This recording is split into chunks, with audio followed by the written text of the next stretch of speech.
사람들은 보통 자기 자신을 강하다고 생각하지 않습니다.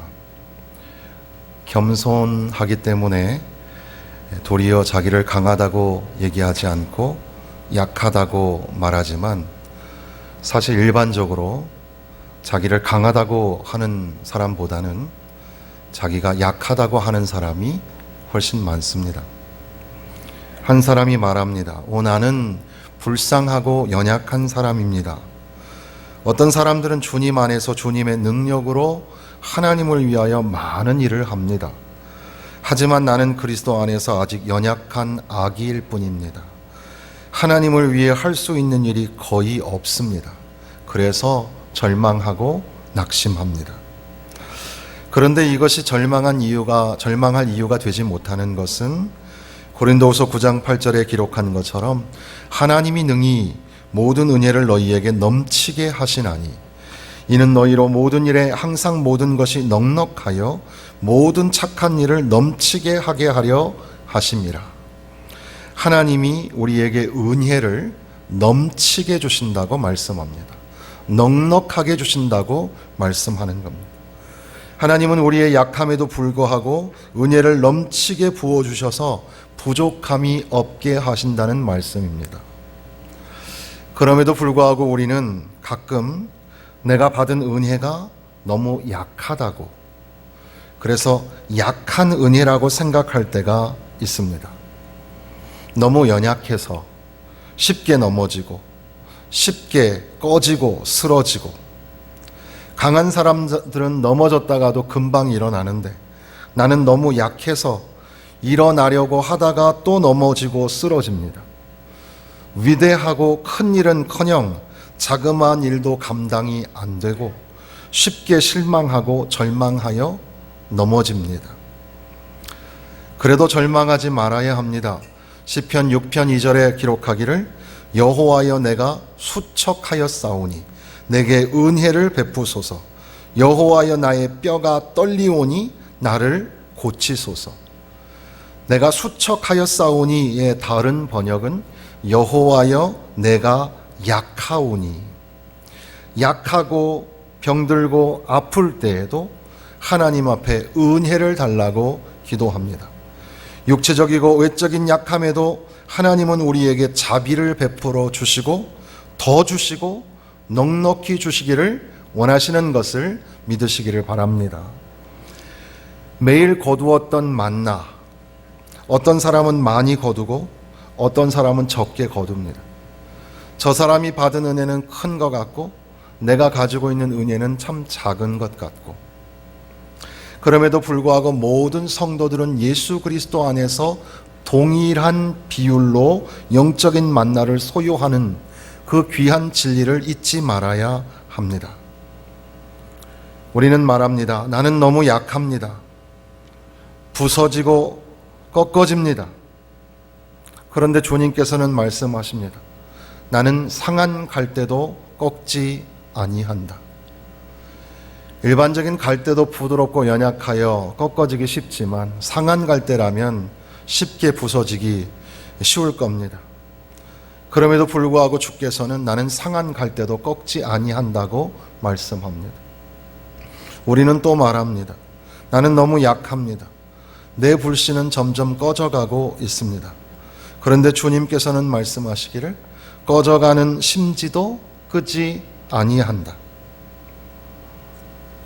돌아온 탕자를 끌어안아 주시는 아버지, 다 큰 어른인데도 불구하고 그를 어리고 약한 아기를 대하듯 안아주십니다. 우리가 약하다 고백할 때 하나님은 우리를 꺾으시거나 꺼버리시지 아니하시고 우리를 끌어안아 주십니다. 우리에게 있는 대제사장은 우리의 연약함을 동정하지 못하실 이가 아니요, 히브리서 4장 15절에 기록한 것처럼 예수님께서는 우리의 연약함을 불쌍히 여기시는 분, 우리의 연약함을 그저 방관하고 내버려 두시지 아니하고 약한 우리를 끌어안아 주시고 우리 대신 짐을 져주시는 분이신 것을 믿으시기 바랍니다. 주님은 빌라델비아 교회를 향하여 칭찬하시기를 네가 비록 적은 능력을 가졌으나 말씀을 지키고 배반하지 않아서 그래서 내가 너를 칭찬한다 말씀하십니다. 비록 교회는 가난하고 또 적은 능력을 가지고 있지만 그럼에도 불구하고 주님 앞에서 큰 칭찬을 받았던 교회. 그는 목자같이 양떼를 먹이시며 어린 양을 그 팔로 모아 품에 안으시며 젖먹이는 암컷들을 온순히 인도하시리로다. 이사야 40장에 기록하고 있는 것처럼 주님께서는 연약한 자들을 때로는 안아주시고 먹여주시고 그리고 그들과 함께 보조를 맞추어 주시는 것을 잊지 말아야 합니다. 바울 사도는 하나님의 놀라우신 은혜를 경험하는데 하나님 앞에 자기의 연약함을 고백하면서 고쳐달라고 기도하지만 그러나 하나님께서는 바울 사도에게 말씀하시기를 나의 은혜가 너에게 족하도다. 이는 내 능력이 약한 데서 온전하여짐이라. 도리어 너의 약함 가운데 나의 능력이 온전하여진다고 말씀하십니다. 그 말씀을 듣고 바울 사도는 고백하기를 도리어 내가 크게 기뻐하며 나의 여러 약한 것들에 대하여 자랑하리니 이는 그리스도의 능력이 내게 머물게 하려 함이라. 나의 약함, 그러나 그리스도의 능력이 그 안에 머문다고 고백하는 거죠. 그러므로 내가 그리스도를 위하여서 약한 것들, 능력과 궁핍과 박해와 곤고를 기뻐하고 내가 약하다 말할 때 도리어 내가 강하다고 고백하게 된다고 기록하고 있습니다. 바울은 약한 자가 아니었을지도 모릅니다. 그럼에도 불구하고 모든 연약한 자들의 약함을 친히 짊어지며 그렇게 나아가는 교회들을 이끌어가는 지도자였습니다. 바울은 자기의 모든 단점을 능히 극복할 수 있는 실력이 있었지만 그럼에도 불구하고 도리어 주님의 은혜를 구하며 낮아지고 또 낮아졌습니다. 천상의 특별한 개인적 경험, 그럼에도 불구하고 약한 은혜에 대하여 놀라운 고백을 하고 있는 겁니다. 이것을 우리가 잘 알고 있는 내용이지만 그럼에도 불구하고 이것이 매우 충격적이고 도전적인 말씀이라는 것을 우리는 잊지 말아야 합니다. 셋째 하늘에 이끌려 말할 수 없는 말들을 표현하면서 그렇게 자기의 신비한 경험을 말합니다. 이것이 성경 다른 곳에 나오지 않는 것으로 보아서 바울은 이것을 계시적인 사건으로 본다기보다는 자신의 개인적인 경험으로 간직하려고 하는 것 같습니다. 신앙생활은 신비입니다. 그래서 우리의 삶에 신비한 체험이 있고 기도에 신비한 응답을 경험하게 됩니다. 대적자들은 바울 사도의 사도권을 위협하면서 여러 가지 어려운 상황을 만들어가고 있었습니다. 그 중에 하나는 바울 사도가 신비한 능력이 있는가? 바울 사도는 이 신비한 경험을 가지고 자랑할 수 있었을 겁니다. 그에게 베풀어 주신 하나님의 놀라운 역사에 대해서 뽐내고 자랑할 수 있었을 겁니다. 그럼에도 불구하고 이 모든 것들은 약한 것으로 내려놓습니다. 도리어 그의 육체에 있었던 가시에 관하여 고백하고 있습니다. 육체의 가시, 이것이 무엇일까? 영적인 문제나 외적 박해자에 대한 그런 은유적인 표현일까? 아니면 실제 바울이 겪고 있었던 육체적인 고통이었을까? 학자들 사이에 논란이 많지만 후자의 경우에 더 많이 무게를 실는 사람들도 있습니다. 실제 바울이 안질이 있어서 눈이 아팠을 것이다. 피부병이 있었을 것이고 몸이 왜소했을 것이다. 자주 아팠을 것이다. 그렇게 말하기도 합니다. 그런데 이 말씀 곰곰이 묵상하다 보니까 우리들의 삶에 영적인 고난이 찾아오면 영적으로만 아픈 것이 아니라 육적으로도 아파오는 경험을 하게 됩니다. 외적인 박해와 핍박이 있으면 그렇게 환경적으로만 아픈 것이 아니라 우리의 마음도 아프고 우리 몸도 병들어가는 것을 경험하게 됩니다. 아무튼 바울 사도는 자기의 가지고 있는 육체의 가시, 이 고통을 하나님 앞에 올려드리면서 기도하는 겁니다. 하나님, 이것을 낫게 하여 주옵소서, 고쳐 주옵소서.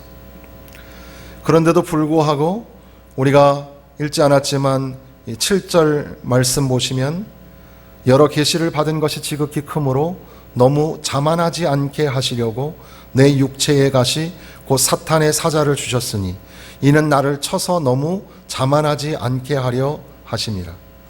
너무 자만하지 않게 하려라는 말이 한 절 안에 2번이나 나오면서 강조하고 있습니다. 도리어 하나님의 은혜에는 이 약함을 견제하기 위한 브레이크 장치처럼 그렇게 우리로 하여금 교만하지 않도록, 자만하지 않도록 겸손하게 낮아져야 하는 것을 가르쳐 주신다는 겁니다. 그러면서 도리어 나아가서 주께서 말씀하시기를, 그렇게 3번이나 주님 앞에 기도했는데도 불구하고 주님께서는 말씀하시기를 나의 은혜가 너에게 족하도다. 우리가 앞서 말씀 들은 것처럼 하나님은 우리에게 부족한 은혜를 주시는 것이 아니라 족한 은혜, 넉넉한 은혜를 주시는 겁니다.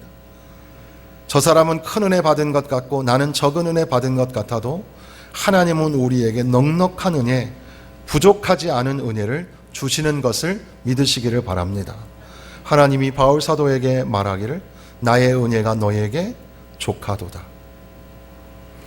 내 능력이 약한 데서 온전하여 짐이라. 네가 비록 약하지만 도리어 나의 능력이 거기에서 온전하여 그렇게 드러나게 될 것이라고 말씀하시는 겁니다.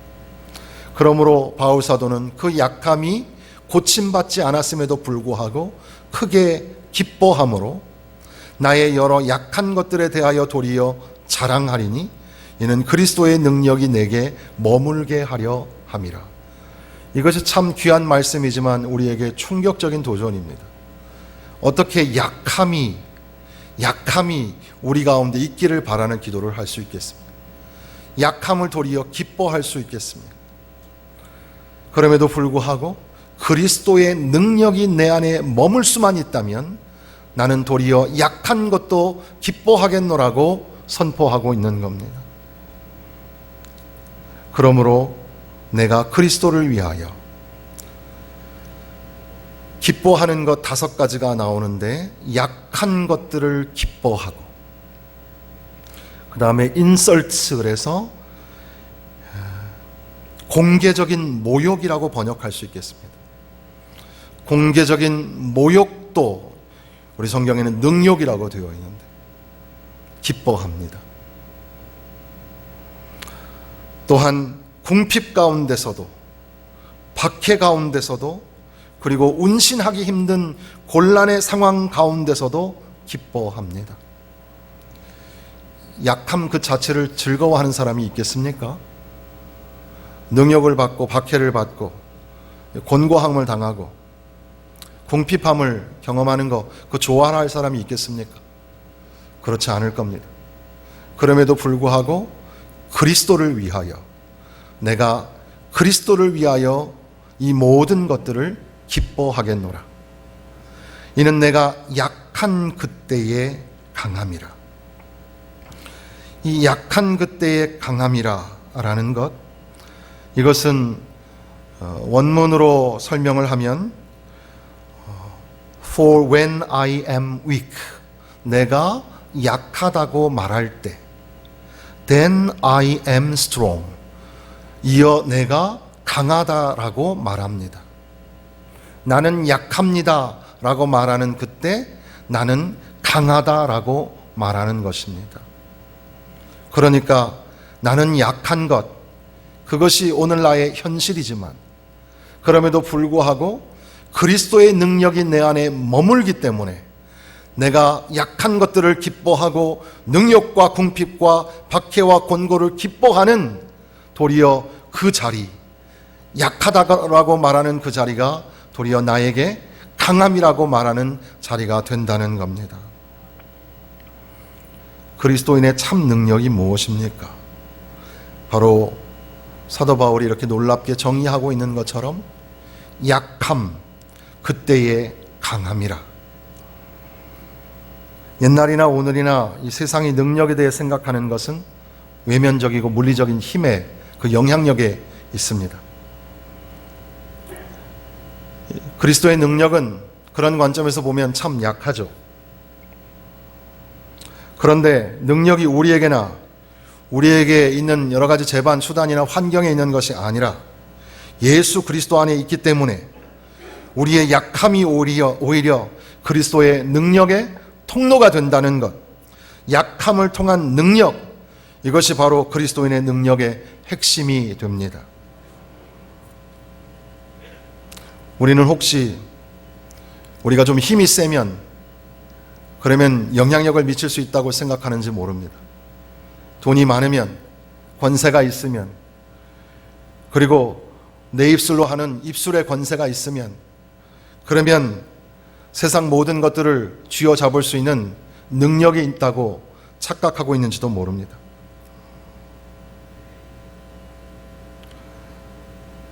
그런데 바울사도는 도리어 역설로 말하기를 우리의 약함이 그리스도의 능력을 우리 자신 속에 머물게 하는 통로가 된다고 말씀하십니다. 이 진리가 살아있을 때 오직 성도가 성도되고 교회가 교회된다는 사실을 잊지 말아야 합니다. 참된 은혜가 무엇입니까? 참된 은혜는 자신의 약함을 잘 아는 겁니다. 그러나 자신의 약함에 집중하지 않고 하나님에게 집중하는 겁니다. 나는 약하지만 약한 그때에 하나님의 큰 능력이 나타나게 된다는 것을 믿는 바로 그 믿음이 참된 은혜입니다.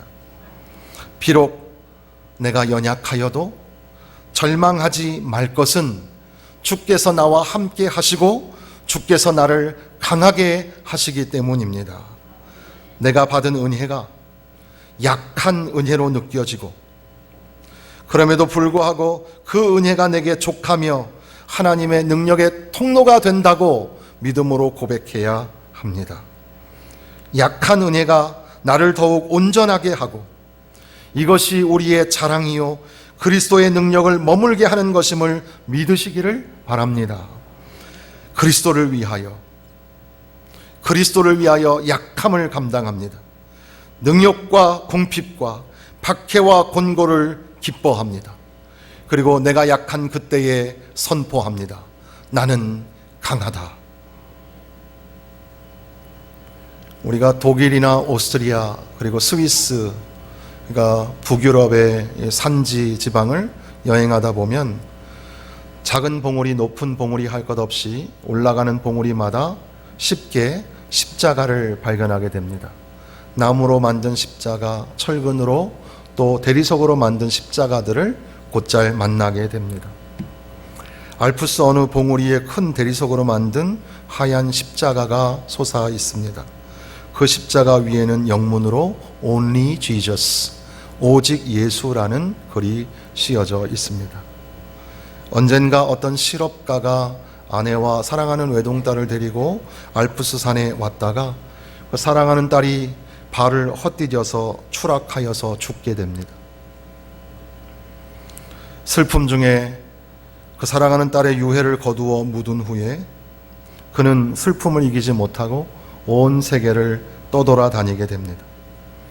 1년 넘게 세상을 돌아다니면서 세상의 아름다운 풍경 그리고 신비한 그런 풍속들을 마주하게 됩니다. 그럼에도 불구하고 그의 마음에 난 상처를 치유받지를 못합니다. 그러다가 어느 날 어떤 지인을 통하여 예수님을 만나게 됩니다. 예수님을 통해서 참된 위로, 참된 은혜를 경험하게 되었습니다. 그리고 서서히 그가 끌어안고 있었던 슬픔이 변하여서 감사로 바뀌게 되었고 이제는 그 슬픔의 언덕, 그 봉우리에 찾아가서 십자가를 세우게 되었다고 합니다. 그리고 거기에 오직 예수라고 기록하였습니다. 비록 우리가 가진 것이 작은 은혜, 약한 은혜, 슬픔의 은혜일지라도 그럼에도 불구하고 우리를 온전하게 하시는 분이신 예수 그리스도를 바라보며 예수 그리스도를 통하여 약함이 변하여 강함이 되는 놀라운 그리스도의 신비한 능력을 체험하시기를 주님의 이름으로 축원합니다. 브라운 워십이라는 찬양팀이 음반을 낸 이승호 목사님인가요? 그분이 만든 노래 나의 약함은 나의 자랑이요 라는 노래가 있습니다. 약간 이 재즈 발라드처럼 되어 있어서 우리가 따라 부르기가 조금 어렵긴 하지만 가사 내용이 이렇습니다. 참 고마운 친구 나의 예수님, 나는 깨지기 쉬운 질그릇과 같으나 때론 낙심해도 포기치 않음은 예수의 생명이 내 안에 있기에. 내 삶의 동행자 나의 예수님, 나는 기대가 없는 어린 나귀 같으나 늘 쓰러져도 다시 일어남은 예수의 생명이 내 안에 있기에. 나의 약함은 나의 자랑이요, 나의 실패는 나의 간증이요, 나의 아픔은 나의 영광이니 그 부르심 따라 내가 걸어갑니다. 나 가난함은 나의 상급이요, 나 미련함은 나의 자랑이요, 나 쓰러짐이 나의 고백이니 그 부르심 따라 내가 걸어갑니다. 나의 약함이 나의 자랑이라고 고백하는 노래입니다. 바로 이러한 노래와 고백이 오늘 저와 여러분들의 믿음의 고백이 되었으면 좋겠습니다. 나는 약합니다. 그러나 내 삶을 동행하시는 나의 예수님, 바로 예수의 생명이 내 안에 있기 때문에 나는 기뻐하고 자랑합니다. 약함이 도리어 강함이라고 고백하는 성도들이 되시기를 바랍니다. 오늘 우리 개별적인 성도가 그럴 뿐 아니라 교회가 그렇습니다. 교회는 참으로 약하기 짝이 없습니다. 교회가 대단한 일을 하는 것처럼 보여도 참 우리의 실상은 너무나 초라하고 약하기 짝이 없습니다. 그러나 실망하지 마십시오. 바로 우리의 약함이 도리어 하나님의 위대하신 능력을 세우는 귀한 통로가 된다는 사실을 잊지 말아야 합니다. 우리는 약하나 전능하신 하나님은 능력이 있으셔서 우리를 강하게 사용하여 주실 것입니다. 나라와 열방이 그렇습니다.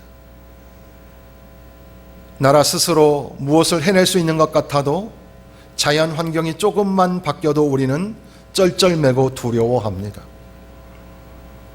도리어 우리는 약하다라고 고백하며 하나님을 향하여 부르짖고 하나님을 의지하며 살아야 합니다.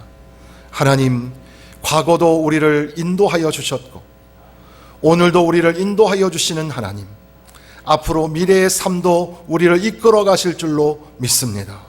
우리는 약하지만 하나님은 강하시오니 주여 우리를 이끌어 주옵소서, 인도하여 주옵소서.